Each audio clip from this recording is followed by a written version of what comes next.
अस्सलाम वालेकुम दोस्तों। आज की इस वीडियो के अंदर मैं डिस्कस करूंगा पाकिस्तान की डेट हिस्ट्री क्या है, पाकिस्तान ने कब कब कितना कर्जा लिया और किस ईयर में पाकिस्तान का कर्जा स्टार्ट हुआ, आईएमएफ के साथ पाकिस्तान का कनेक्शन किस ईयर में हुआ और किन किन गवर्नमेंट्स ने कितना पाकिस्तान के लिए कर्जा लिया। और आज के इस वीडियो के अंदर मैं ये भी डिस्कस करूंगा कि इस वक्त पाकिस्तान के ऊपर कर्जा कितना है और परसेंटेज भी डिस्कस करूंगा कि किस गवर्नमेंट ने कितनी परसेंट कर्जा इंक्रीज किया। जो मुल्क की सस्टेनेबिलिटी है वो एट स्टेक है। हम ऐसे चल ही नहीं सकते आगे। अब एक कर्जे ले लिए इतने पिछले 2008 से और 2018 के बीच में 4 गुना ज्यादा पाकिस्तान का कर्जा बढ़ा है। तो हम इस विशेष साइकिल में फंसे हुए हैं। ये टूटता ही एक तरह है अगर हम हमारी टैक्स कलेक्शन इससे बहुत हम तेजी से बढ़ाएं। है वज़ीर-ए-आज़म शहबाज शरीफ ने IMF प्रोग्राम की बहाली मईशत के लिए मस्बत करार दे दी है। उनका कहना था कि IMF प्रोग्राम की बहाली से मुआशी दिवालिया होने का खतरा खत्म हो गया है। IMF के साथ फिर मजबूरन जो है ना वो मुआहदा करना पड़ा मुल्क को डिफॉल्ट से बचाने के लिए। एक हम थे कि IMF के साथ मुआहदे को खत्म करके उनसे एक गोल्डन हैंडशेक किया। अगर आपको वीडियो पसंद आई हो तो लाइक कीजिएगा, सब्सक्राइब कीजिएगा, बेल आइकन को दबाइएगा। शुरू से स्टार्ट करते हैं कि पाकिस्तान और IMF का जो फाउंडेशन हुई है, जो आपस में कनेक्शन हुआ है, वो 1947 से स्टार्ट हुआ है। 1947 में पाकिस्तान जब माज़ वजूद में आया तो उसी साल से पाकिस्तान और IMF का आपस में एग्रीमेंट हुआ था, बशर्ते कि उस टाइम पाकिस्तान ने किसी किस्म का कर्जा नहीं लिया था IMF से, लेकिन उस वक्त भी उनके साथ एग्रीमेंट हो चुका था। उसकी वजह यह थी कि जब पाकिस्तान की गवर्नमेंट बनी 1947 में तो बहुत सारी जो रकम हमें पाकिस्तान की इंडिया से मिलनी थी, जो डिस्ट्रीब्यूशन बनी थी, पाकिस्तान का शेयर बनता था, वो उस टाइम पाकिस्तान को मिला नहीं। उसकी वजह से फाइनेंशियल क्राइसिस और इकोनॉमिक क्राइसिस डे 1 से ही हमारे स्टार्ट हो गए थे। लेकिन चूंकि उस वक्त ज़रूरत नहीं पेश आई, चीज़ें मैनेज हो गई, इस वजह से उस टाइम उन्होंने कर्जा लिया नहीं। पाकिस्तान का सबसे पहला जो कर्जा लिया गया, पाकिस्तान का जो फर्स्ट एवर डेट पाकिस्तान की तरफ से लिया गया था, वो सदर अयूब के दौर में 1958 में लिया गया। 1958 के अंदर जो सबसे पहला कर्जा लिया गया तो उसकी मालियत थी $23 मिलियन की। $23 मिलियन फर्स्ट एवर कर्जा 1958 के अंदर सदर अयूब ने लिया। उसके बाद दोबारा जो कर्जे की तरफ गया पाकिस्तान सदर अयूब के दौर में गया 1965 की वार के बाद गया। 1965 की वार जब हुई थी उसके अंदर पाकिस्तान को इकोनॉमिक और फाइनेंशियल क्राइसिस का सामना करना पड़ा, क्योंकि जब वार पे जाते हैं तो आपका ज़्यादातर एक्सपेंस डिफेंस के ऊपर हो जाता है और बहुत सारी चीज़ें जो स्मूथ चल रही होती हैं, पीस में ग्रोथ हो रही होती है, वो रुक जाती है और इकोनॉमिक क्राइसिस की तरफ जो कंट्री है वो चला जाता है। उसी टाइम पाकिस्तान फाइनेंशियल और इकोनॉमिक क्राइसिस की तरफ गया तो पाकिस्तान ने $37.5 मिलियन का जो है ना कर्जा लिया 1965 के अंदर अपने इकोनॉमिक क्राइसिस को कंट्रोल करने के लिए और ग्रोथ की तरफ जाने के लिए। उसके बाद अगली दफा फिर पाकिस्तान के यही सदर अयूब 1968 में 75 बिलियन का कर्जा लेते हैं IMF की तरफ से और पाकिस्तान को एक दफा फिर से जो है ना एक कर्जे की मात की तरफ लेकर जाते हैं। 1971 के अंदर पाकिस्तान और इंडिया की दोबारा वार होती है। जो बांग्लादेश है वो पाकिस्तान से आज़ाद हो जाता है, ईस्ट पाकिस्तान बन जाता है और इस ईस्ट पाकिस्तान की बनने की वजह से जो इकोनॉमिक क्राइसिस और फाइनेंशियल लॉस होते हैं, 1972 में जब डेमोक्रेटिक गवर्नमेंट आती है जुल्फ़िकार अली भुट्टो की, तो वो 1972, 1973, 1974 इन तीनों सालों में कर्जे की तरफ जाते हैं। 1972 में जो उन्होंने कर्जा लिया था उसकी मालियत थी $84 मिलियन की। उसके बाद 1973 में जो उन्होंने कर्जा लिया उसकी मालियत थी $75 मिलियन की। इसी तरह 1974 के अंदर जो उन्होंने कर्जा लिया उसकी भी मालियत थी $75 मिलियन की। इसके बाद 3 साल के बाद दोबारा जुल्फ़िकार अली भुट्टो की गवर्नमेंट अगेन कर्जे की तरफ गई, IMF से ही कर्जे की तरफ गई, उसकी मालियत थी $80 मिलियन की। तो आप देख लें जुल्फ़िकार अली भुट्टो की जो पीपल्स पार्टी की गवर्नमेंट थी, फर्स्ट एवर डेमोक्रेटिक गवर्नमेंट, 4 दफा उन्होंने IMF से कर्जा लिया और बिला सोचे समझे, बिना किसी चीज को तरद्दुद किए हुए कि आने वाले दौर में पाकिस्तानी होंगे उनके ऊपर इसका क्या इंपैक्ट होगा, उन्होंने कर्जा लिया और कर्जा लेते चले गए। उसके बाद जनरल ज़िया-उल हक का दौर आया तो जनरल ज़िया-उल हक के दौर में 1981 में $730 मिलियन का दोबारा कर्जा लिया गया। इस $730 मिलियन के कर्जे लेने के पीछे लॉजिक ये थी कि उस वक्त न्यूक्लियर प्रोजेक्ट स्टार्ट हुआ था और न्यूक्लियर प्लान चल रहा था। एटॉमिक बॉम्ब बनाने के लिए जनरल ज़िया-उल हक जो है वो एक्सपेंसेस कर रहे थे, इस सारे प्रोजेक्ट को लीड कर रहे थे और इस प्रोजेक्ट को कंप्लीट करना चाहते थे ताकि पाकिस्तान का एक डिफेंस सिस्टम स्ट्रांग हो सके। तो इस सारी लॉजिक के पीछे उनका जो लोन लेने का मकसद था वो ये था। इसके साथ ही सोवियत वार के अंदर पाकिस्तान को काफ़ी सारी जो है वो एड्स मिलना शुरू हुई अमेरिका से, उसकी वजह से उन्हें कर्जा लेने की ज़रूरत ही पेश नहीं आई। उसके बाद जो 1988 में डेमोक्रेटिक गवर्नमेंट आती है, मोहतरमा बेनजीर भुट्टो प्राइम मिनिस्टर बनती है, पीपल्स पार्टी की गवर्नमेंट आती है, उन्होंने भी फुल स्टॉप नहीं लगाया कि आईएमएफ से कर्जा ना लिया जाए, मुल्क को किसी तरह से ग्रोथ की तरफ लेकर जाया जाए। उन्होंने भी सीधा आईएमएफ की तरफ रुजू किया और फर्स्ट एवर उन्होंने जो लोन लिया था उसकी मालियत थी $194 मिलियन की। उसके साथ ही उन्होंने जो दोबारा इसी 1988 से 90 के दौर में जो कर्जा लिया था, एक दफ़ा उन्होंने $194 मिलियन का लिया, दूसरी दफ़ा उन्होंने $382 मिलियन का कर्जा लिया। तो आप देख सकते हैं ओवरऑल जो कर्जे की मालियत थी वो इस पीपल्स पार्टी के 2 साल दौर में भी ठीक ठाक रही। 1990 के अंदर इनकी गवर्नमेंट ख़त्म होती है और मियां नवाज शरीफ साहब की गवर्नमेंट आती है, वो प्राइम मिनिस्टर बनते हैं पाकिस्तान के। उसके दौर के अंदर उन्होंने ये डिसाइड किया था कि हाँ, हम आईएमएफ की तरफ नहीं जाएंगे और उन्होंने रुख किया सऊदी अरब की तरफ। वहां से उन्होंने डोनेशंस लेना शुरू किया और डोनेशंस से अपने 2 साल जो उन्होंने हुकूमत की गुजारी। इस बात के ऊपर मैं नवाज शरीफ साहब को क्रेडिट जरूर दूंगा कि उन्होंने एक सोचा तो सही कि हमें आईएमएफ की तरफ नहीं जाना चाहिए और हमें कर्जे की तरफ नहीं जाना चाहिए। उन्होंने अपने दोस्त मुल्क सऊदी अरब से डोनेशन लेके अपने 2 साल गुजारे, जिस तरह भी मैनेज किया, लेकिन कोशिश की मैनेज करने की। ही वॉज अगेंस्ट आईएमएफ, वो इस कर्जे के बिल्कुल खिलाफ थे और उस चीज को सपोर्ट नहीं करते थे। This credit should be given to the Nawaz Sharif government, और उनका जो थिंक टैंक था या उनकी थॉट्स थी उसको जरूर हमें इस चीज पे अप्रिशिएट करना चाहिए। उसके बाद 1993 में अगेन मोहतरमा बेनजीर भुट्टो की गवर्नमेंट आती है, पाकिस्तान पीपल्स पार्टी जीतती है इलेक्शन, और उसके अंदर 1993, 1994, 1995 तीनों सालों में मोहतरमा बेनजीर भुट्टो की गवर्नमेंट जो थी पीपल्स पार्टी की गवर्नमेंट, वो दोबारा आईएमएफ की तरफ जाती है और तीनों सालों में कंसेक्टिवली वो लोन अप्रूव करवाते हैं और लोन लेते हैं आईएमएफ से। जो 1993 में उन्होंने जो फर्स्ट लोन लिया था उसकी मालियत थी $88 मिलियन की, और उसके साथ उसी साल में उन्होंने जो दोबारा लोन लिया था आईएमएफ से उसकी मालियत थी $123 मिलियन की। तो जो 1994 में उन्होंने लोन लिया था उसकी मालियत थी $172 मिलियन की। उसके बाद 1995 में दोबारा बेनजीर की ही गवर्नमेंट दोबारा आईएमएफ की तरफ गई और उन्होंने वहां से $294 मिलियन का उन्होंने अगेन कर्जा लिया। तो ये दौरे हुकूमत पाकिस्तान पीपल्स पार्टी का रहा है, और इस दौरे हुकूमत में पाकिस्तान पीपल्स पार्टी ने टिका के करप्शन की और बहुत ज़्यादा जो है वो एक्सपेंसेस किए, बाहर से लोन्स लेते थे और अपनी लग्जरी चीज़ों के ऊपर गवर्नमेंट को जो है ना लग्जोरियस बनाने के लिए और चीज़ों को करप्शन की तरफ ले जाने के लिए वो सारा पैसा इस्तेमाल करते थे। इस दौर में भी ठीक ठाक पाकिस्तान पीपल्स पार्टी ने कर्जा लिया। उसके बाद फिर अगेन दौर हुआ स्टार्ट मियां मोहम्मद नवाज शरीफ साहब का। 1997 के अंदर जो है उन्हें दोबारा अर्जेंट बेसिस के ऊपर लोन की तरफ जाना पड़ा। आईएमएफ से जो उन्होंने लोन लिया था उसकी मालियत थी $265 मिलियन की, और साथ ही इसी साल 1997 अक्टूबर के अंदर दोबारा वो गए तो उसकी मालियत थी $113 मिलियन की। तो मियां नवाज शरीफ साहब ने भी आखिरकार कसम तोड़ दी कि हमने आईएमएफ से कर्जा नहीं लेना।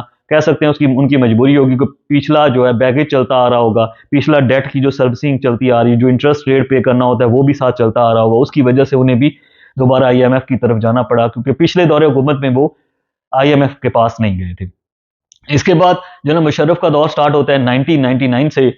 उसके फौरन 1 साल बाद सन 2000 में जनाब मुशर्रफ की गवर्नमेंट जाती है आईएमएफ के पास और वहां से $465 मिलियन की कर्जा लेती है।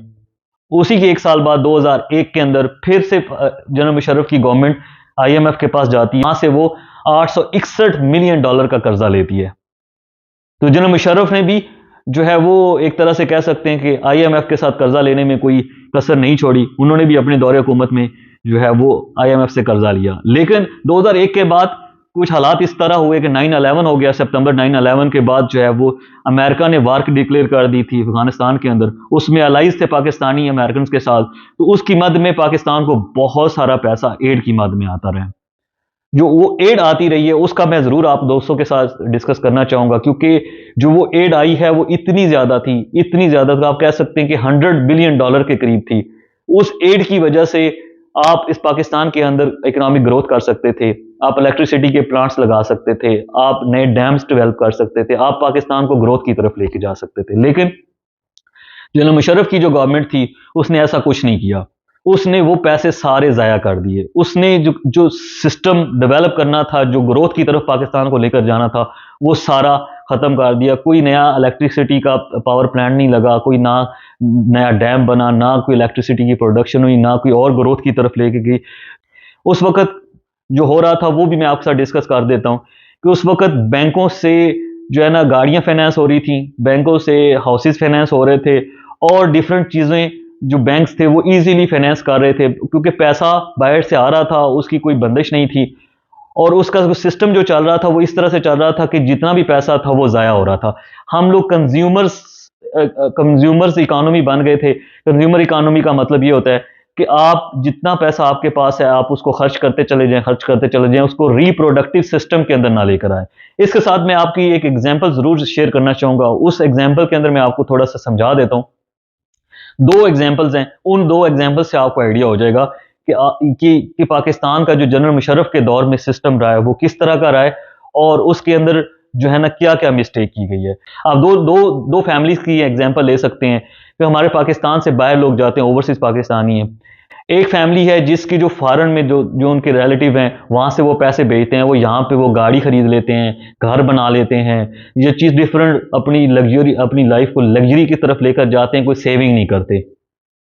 एक फैमिली वो है। दूसरी फैमिली वो है कि वहां से वो पैसे भेजते हैं, उनके रिश्तेदार जो पैसे भेजते हैं वो यहाँ पे राइस मिल लगा लेते हैं, या कोई और जो है फ्लोर मिल लगा लेते हैं, या कोई और इंडस्ट्री लगा लेते हैं। उस इंडस्ट्री की वजह से वो अपना सिस्टम साथ में कारोबार में इजाफा कर लेते हैं। अब दोनों सूरतों में जैसे भी पहली फैमिली के जो जानने वाले थे या रिश्तेदार थे उन्होंने वहां से पैसे भेजने बंद कर दिए, तो यहाँ पे जो फर्स्ट फैमिली थी उसका हाल बुरा हो गया, क्योंकि उन्होंने कोई ग्रोथ नहीं की थी, कोई उन्होंने अपने लिए इंडस्ट्री नहीं लगाई थी, कोई उन्होंने अपने लिए किसी किस्म की वो फैक्ट्री नहीं लगाई थी, ना राइस मिल लगाई थी, ना कुछ किया था।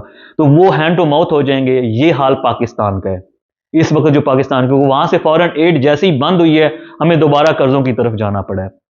दूसरी फैमिली के ऊपर अगर हम फोकस करें तो अगर वहां से पैसे भेजना बंद भी कर देते हैं तो उनके पास राइस मिल है, उनके पास फ्लोर मिल है, वो अपनी फैमिली को अपनी इस रिप्रोडक्टिव सिस्टम की वजह से, इंडस्ट्रियलाइजेशन की वजह से वो दोबारा ग्रोथ की तरफ ले जा सकते हैं, वो अपने एक्सपेंसेस को मीट कर सकते हैं। जैसे कि जबकि पहली जो फैमिली थी उसके पास कोई सेविंग नहीं होगी, उसने सारे पैसे खर्च कर दिए, उसने किसी जगह पे कहीं इंडस्ट्री की तरफ या कहीं ग्रोथ या कारोबार को बढ़ाने की तरफ पैसे नहीं लगाए। पाकिस्तान ने भी यही किया। पाकिस्तान के पास 2001 से 2008 और 7 तक मसलसल पैसे आते रहे और मोर देन $100 बिलियन आए।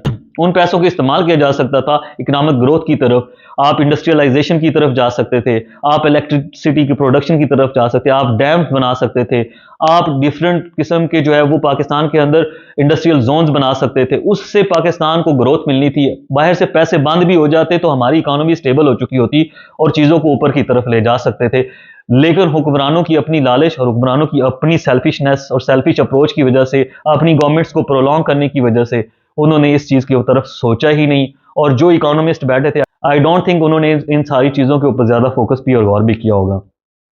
अब आ जाते हैं 2008 की तरफ। 2008 में अगेन डेमोक्रेटिक गवर्नमेंट आती है पाकिस्तान पीपल्स पार्टी की। पाकिस्तान पीपल्स पार्टी की गवर्नमेंट जीतती है इलेक्शन और पाकिस्तान पीपल्स पार्टी अपनी गवर्नमेंट बनती है। सैयद यूसुफ रजा गिलानी प्राइम मिनिस्टर बनते हैं पाकिस्तान पीपल्स पार्टी के, और वो अगेन जो उनकी रवायत थी पिछली पाकिस्तान पीपल्स पार्टी की, उस रवायत के तहत वो अगेन जो है वो जाते हैं IMF की तरफ और वहां से $4.9 बिलियन का लोन अप्रूव करवाते हैं और उसको जो है वो अपने एक्सपेंसेस के लिए इस्तेमाल करते हैं।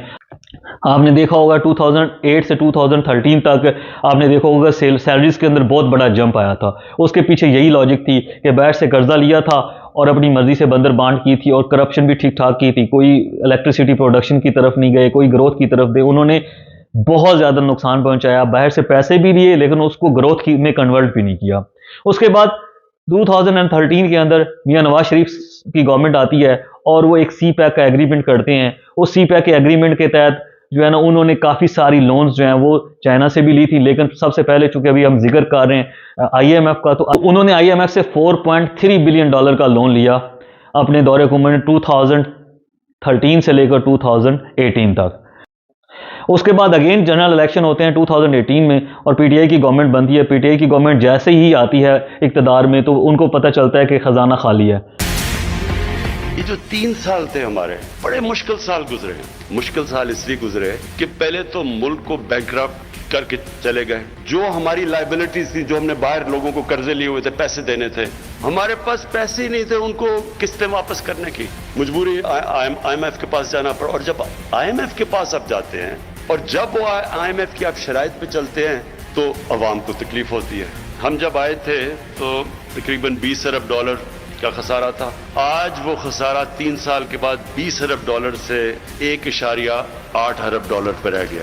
हमारे फॉरेन करेंसी रिजर्व्स जब हम आए थे तो पूरे मिला के 16.4 अरब डॉलर था और आज माशाल्लाह हमारे 27 अरब डॉलर पर रिजर्व चले गए। उनको पता चलता है कि खजाना खाली है।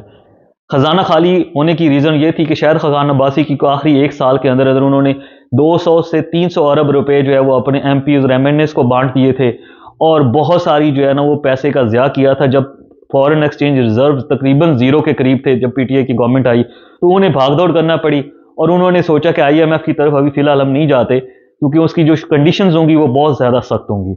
उन्होंने क्या सोचा, उन्होंने जाके सऊदी अरब से, UAE से और चाइना से इमदाद ली और तकरीबन $6 बिलियन के करीब उन्होंने अपने पास रिजर्व्स इकट्ठे किए। बावजूद उसके उन्हें फिर IMF के पास जाना पड़ा 2019 के अंदर। लेकिन ये IMF वो IMF नहीं था जो 2008 में और उससे पहले पाकिस्तान को कर्जे दे रहा था फ्लेक्सिबल कंडीशंस के ऊपर। किसी किस्म की कोई शराइत नहीं रखते थे, इजीली जो है ना आपको कर्जा मिल जाता था। उसकी रीज़न ये थी कि उस वक्त कर्जे की जो मालियत थी, हुजम था, वो कम था। इस वक्त कर्जे की मालियत जो है वो हुजम ज़्यादा हो चुका था। तो IMF जो फ्लेक्सिबल कंडीशंस पहले रखता था वो अब नहीं रख सकता था क्योंकि इस वक्त कर्जा पाकिस्तान के ऊपर बहुत ज़्यादा हो गया था और इकोनॉमिक रिफॉर्म्स हमने की नहीं थी पिछले 15-20 सालों में। तो पिछली जो फ्लेक्सिबिलिटी थी वो सारी उसने ख़त्म कर दी और IMF ने जो 2019 में सिर्फ $1 बिलियन के अगेंस्ट PTI के साथ कंडीशंस रखी थी, उसके अंदर मैं आपको कंडीशंस बता देता हूँ। उन कंडीशन में सबसे पहले जो हम एनर्जी के ऊपर सब्सिडी दे रहे थे उस सब्सिडी को ख़त्म किया गया। उसके बाद उन्होंने सेल्स टैक्स जो 16% था उसको बढ़ा के 18% पे करवाया। उसके बाद एनर्जी प्राइसेस जो हैं वो भी इंक्रीज करने की उन्होंने कंडीशन रखी कि इसके अंदर लेवी की मद में या दूसरी चीज़ों की मद में आपने जो है वो टैक्स कलेक्शन करनी है। उसके साथ जो उन्होंने पब्लिक सेक्टर ऑर्गेनाइजेशंस हैं जैसे PIA है, पाकिस्तान स्टील मिल्स है और बहुत सारी ऑर्गेनाइजेशंस हैं, उनको प्राइवेटाइज करने के लिए कंडीशन रखी कि इनको आप प्राइवेटाइज करें क्योंकि इस वक्त PIA के ऊपर तकरीबन 1000 रुपए का डेफिसिट चल रहा है। इसी तरह स्टील मिल्स के ऊपर भी तकरीबन 1600 अरब रुपए का डेफिसिट चल रहा है। और इसके साथ साथ हमारे ऊपर सर्कुलर डेट जो हमने पाकिस्तान के अंदर जो है वो बाबडा को और PSO को जो पेमेंट्स करनी होती है हमारे गवर्नमेंट के इदारों में, वो तकरीबन 2500 अरब के करीब जो है वो डेफिसिट वो भी हमारे ऊपर सर्कुलर डेट की मद में भी चल रहा है। तो $1 बिलियन PTI को मिल गए लेकिन कंडीशंस बहुत सख्त थी और जो IMF पहले कर्जे दे रहा था उस तरह के कर्जे देना उसने बंद कर दिए। इसके बाद जो IMF की जो लास्ट एग्रीमेंट हुई है जून 2023 के अंदर मियां शहबाज शरीफ साहब की गवर्नमेंट ने, वो $3 बिलियन की हुई है। वो बहुत मुश्किल से उन्होंने उनको एग्री किया था। पिछले 1-1.5 साल की एफर्ट के बाद उन्होंने 2023 जून के अंदर उनको एग्री किया और वो $3 बिलियन देने के लिए रजामंद हुए। लेकिन $3 बिलियन उन्होंने एक साथ देने से इनकार कर दिया। उन्होंने कहा कि $1 बिलियन हम अभी आपको देंगे, जो उन्होंने पहली किस्त दे दी है। दूसरी किस्त उन्होंने फरवरी में रखी है 2024 में। उसके बाद जो तीसरी किस्त है उन्होंने अगली गवर्नमेंट जो डेमोक्रेटिक गवर्नमेंट आएगी, क्योंकि IMF को ये लगता है कि पाकिस्तानी गवर्नमेंट्स क्रेडिबल नहीं है, वो अपने व्यूज़ को शायद क्लियर ना कर पाएं और चीज़ों को जो है ना वो ग्रोथ की तरफ लेकर नहीं जाते। तो ये सारा लोन था IMF का, जो IMF से हमने 1947 से 2023 के दिसंबर तक लिया है। अब मैं आपके साथ डिस्कस करूंगा कि जो जो टोटल डेट है हमने लिया है पाकिस्तान में, जो पाकिस्तान का जो टोटल डेट है, IMF के अलावा हमने बहुत सारी ऑर्गेनाइजेशंस से लोन लिया है, वो मैं आपके साथ उसकी लिस्ट भी शेयर कर देता हूं। हमने जो 2000 के बाद लोन की लिया है, 2000 के बाद जो लोन लिया है वो मेजर अमाउंट है लोन की, उसको मैं आपके साथ डिस्कस करूंगा। अगर आपको वीडियो पसंद आई हो तो लाइक कीजिएगा, सब्सक्राइब कीजिएगा, बेल आइकन को दबाइएगा